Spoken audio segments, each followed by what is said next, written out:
नमस्कार, माइंडफिट चैनल में आपका स्वागत है। आज हम शिवानी दीदी से राजयोग के बारे में बातें करेंगे। जी, मैं आपके सेंटर में आया था और राजयोग के बारे में मैंने बहुत कुछ वहाँ मुझे सीखने को मिला।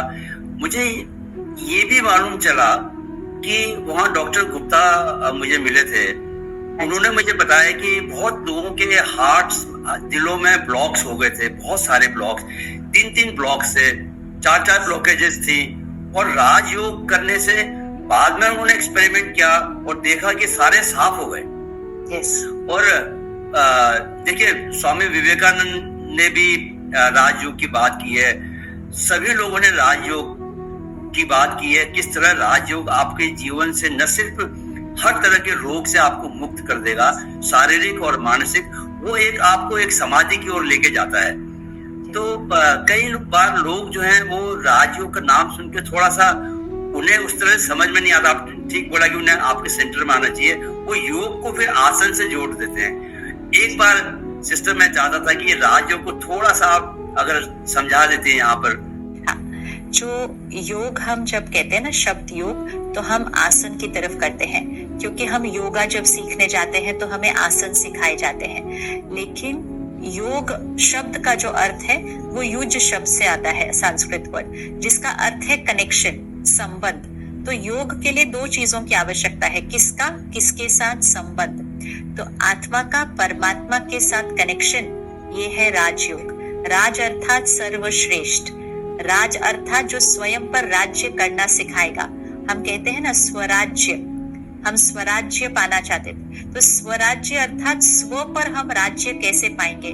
आज तो हम कहते हैं क्षमा करें, मेरे मुंह से बात निकल गई, सॉरी, मेरा हाथ उठ गया, मुझे ऐसा सोचना नहीं चाहिए था, लेकिन मेरे मन में बात आ गई। तो हम बिल्कुल भी स्वराज्य नहीं है। हम काफी गुलाम हैं अपने संस्कारों के, अपने कर्म इंद्रियों के। हम कहते हैं डॉक्टर ने तो बोला है मुझे नहीं खाना चाहिए, लेकिन क्या करूं, मीठे के बिना तो मेरा चलता नहीं है, सुबह की चाय के बिना मेरा सर दर्द होता है। ये सारी गुलामी की भाषा है। ये राज्य कहाँ है? नहीं तो राजयोग अर्थात कर्म इंद्रियों पर राज्य, मन बुद्धि संस्कारों पर राज्य, वो है स्वराज्य। तो उसमें सबसे पहली चीज हम खुद को पहचानते हैं। अपने आप को जानने से पहले किसी और को समझना या परमात्मा को जानना बहुत डिफिकल्ट है, क्योंकि खुद को ही नहीं जाना। जिस तरह से आप अपने आप को जानेंगे, उसी नजरिए से आप दूसरे को देखेंगे। अगर मैं अपने आप को अपने धर्म, देश, व्यवसाय, उम्र के नजरिए से देखूं, तो मैं आपको भी उसी नजरिए से देखूंगी। अगर मुझे लगे कि मैं हिंदू हूं, तो मुझे लगेगा ये मुस्लिम है, ये क्रिश्चियन है, क्योंकि मैं धर्म के नजरिए से देख रही हूँ। अगर मैं अपने आप को देखूं कि मैं भारतवासी हूँ, तो मैं दूसरे को देखूंगी कि ये अमेरिका के हैं या ऑस्ट्रेलिया के हैं। अगर मैं ये देखूं कि मैं एक महिला हूँ, तो मैं देखूंगी कि आप एक पुरुष हैं। अगर मैं देखूं कि मैं एक इंजीनियर हूँ, तो मैं आपको देखूंगी कि आप एक एडिटर हैं, जर्नलिस्ट हैं। लेकिन अगर मैं देखूं और मैं याद रखूं कि मैं एक आत्मा हूँ, तो मुझे ये याद रहेगा कि आप एक आत्मा हैं और मैं आत्मा से बात कर रही हूँ। तो उसमें ये सारे जो हमने ओढ़े हुए है ना चीजें, जो कि बहुत जरूरी हैं, लेकिन ये मैं नहीं है, ये सारी मेरी है। अब फॉर एग्जाम्पल, आप अगर एक कंपनी के अंदर जा रहे हैं, आप जैसे ही गेट पर जाएंगे, एक भैया होंगे जो आपके लिए दरवाजा खोलेंगे, आपको सलाम करेंगे। आप उनसे रुककर कितने प्यार से बात करते हैं, शायद उनकी तरफ देखते भी नहीं है हम, और हम क्रॉस करके अंदर चले जाते हैं। फिर हम जाते हैं तो वहां डेस्क पर एक बहन होती है, एक रिसेप्शनिस्ट होती है, सेक्रेटरी होती है, वो हमसे मिलती है, बहुत प्यार से हमें मुस्कुराती है। हम उनसे कैसे बात करते हैं। फिर हम फर्स्ट फ्लोर पे जाते हैं, एक मैनेजर है उस कंपनी का, हम उनसे कैसे बात करते हैं। और फिर हम टॉप फ्लोर पे जाते हैं, एक चेयरमैन है उस कंपनी का, हम उनसे कैसे बात करते हैं। अगर हम देखें, हम 5 मिनट के अंदर 4 लोगों से 4 अलग अलग तरह से व्यवहार करते हैं। फर्स्ट, फिर सेकंड सेक्रेटरी, फिर थर्ड मैनेजर, फिर फोर्थ चेयरमैन। बट हम 4 बार क्यों बदले? हमें 4 अलग अलग तरह से बात करने की जरूरत क्यों थी? क्योंकि हम 4 लोगों से बात नहीं कर रहे थे, हम 4 रोल से बात कर रहे थे, हम 4 पोजीशन से बात कर रहे थे। तो जो सबसे पहले मिले वो तो सिक्योरिटी गार्ड थे, उससे मुझे क्या बात करने की जरूरत है। तो मैंने तो ऐसे ही देखकर बिना देखे क्रॉस कर दिया। और जब हम ऊपर गए वो तो चेयरमैन है, तो हमें इस तरह से तो हम पोजीशन से बात करते हैं, हम रोल से बात करते हैं, हम लोगों की क्वालिफिकेशन से बात करते हैं, हम लोगों की गाड़ी की साइज देखकर बात करते हैं, हम लोगों के एड्रेस से बात करते हैं। अगर कोई आपसे पूछे आप बॉम्बे में कहाँ रहते हैं, तो मुंबई में आप कहाँ रहते हैं वो भी आपका स्टेटस डिसाइड कर देता है। हम लोगों से कब बात करते हैं, हम सब कुछ जो उन्होंने अचीव किया है उससे बात कर रहे हैं। ये है आत्म अभिमानी स्थिति। अब जब याद रहेगा ना कि मैं आत्मा हूँ, तो चाहे वो भैया गेट पर है, चाहे वो भैया चेयरमैन के रोल पे है तो सारे एक आत्मा जो रोल प्ले कर रही है। तो आपका सबके साथ नजरिया, सोच, सम्मान, वाइब्रेशन सबके लिए सेम।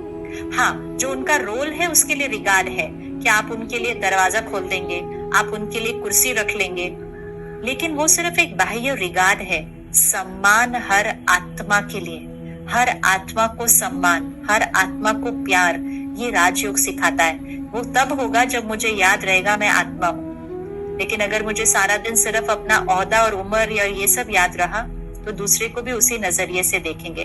तो फर्स्ट स्टेज है आत्मा अभिमानी स्थिति। हम आत्मा शब्द सुनते हैं लेकिन सारा दिन में याद नहीं रखते कि मैं आत्मा हूँ। और दूसरा, परमात्मा को समझना कि मैं आत्मा, तो वो भी निराकार परमात्मा, हम उसकी संतान है। अब एक सेकंड के लिए सोचते हैं, आपका अगर बच्चा है तो जो कुछ आपका है वो किसका हो गया ऑटोमेटिकली? बच्चे का। जो कुछ आपका बच्चे का हो गया ना। अगर आपका बच्चा आपको कहे कि आप तो बहुत महान हैं, आप तो बहुत बुद्धिमान हैं, आप धनवान हैं, लेकिन मैं नीच हूँ, पापी हूँ, कपटी हूँ, मेरे को तो कुछ नहीं आता और मेरे पास कुछ नहीं है, तो क्या वो शोभा देगा उस बच्चे को? और आप कितने दिन उसकी वो बात सुनेंगे? सपोज वो रोज सुबह आपके सामने आकर खड़ा हो जाए और ऐसे खड़े होकर कहे कि पिताजी आप बहुत महान हैं, बुद्धिमान हैं, धनवान हैं, लेकिन मैं नीच हूँ, पापी हूँ, कपटी हूँ, मैं आपके चरणों की धूल हूँ। आप कितने दिन सुनेंगे उससे वो बात? आप उसको उठाएंगे और आप कहेंगे तुम मेरे चरणों की धूल नहीं हो, तुम तो मेरे सर के ताज हो, तुम तो मेरे कंधे पर बैठने वाले हो, तुम तो मेरी गोदी में बैठने वाले हो और मेरा सब कुछ तुम्हारा है। तुम्हें ऐसे नहीं करना, तुम्हें मेरे से भी आगे जाना है। हर माता पिता को अच्छा लगता है बच्चा उनसे भी आगे जाए। हम परमात्मा को याद करके क्या कहते हैं? हम कहते तू प्यार का सागर है, तेरी एक बूंद के प्यासे हम हैं, तेरी चरणों की धूल हम हैं, हम नीच हैं। तो भगवान के बच्चे कैसे हुए फिर हम कैसे हुए? अगर वो शक्तिवान है, हम नीच हैं, पापी हैं, तो हम उसके बच्चे कैसे हुए? क्योंकि संबंध नहीं जुड़ा हुआ। तो नेक्स्ट स्टेप है परमात्मा को पहचानना, फिर उनके साथ एक संबंध जोड़ना कि अगर आप सर्वशक्तिवान हैं तो हम भी शक्तिशाली आत्मा है। आप प्यार का सागर हैं तो हम भी प्यार स्वरूप आत्मा है। और फिर वो संस्कारों को अपने कर्मों और व्यवहार में लाना। तो ये है प्रैक्टिकल एप्लीकेशन ऑफ मेडिटेशन। तो आत्मा को परमात्मा को समझना, दोनों का संबंध, वो है राजयोग मेडिटेशन। ब्रह्म ज्ञान के इस उजाले को दूसरों के जीवन में भी फैलाएं।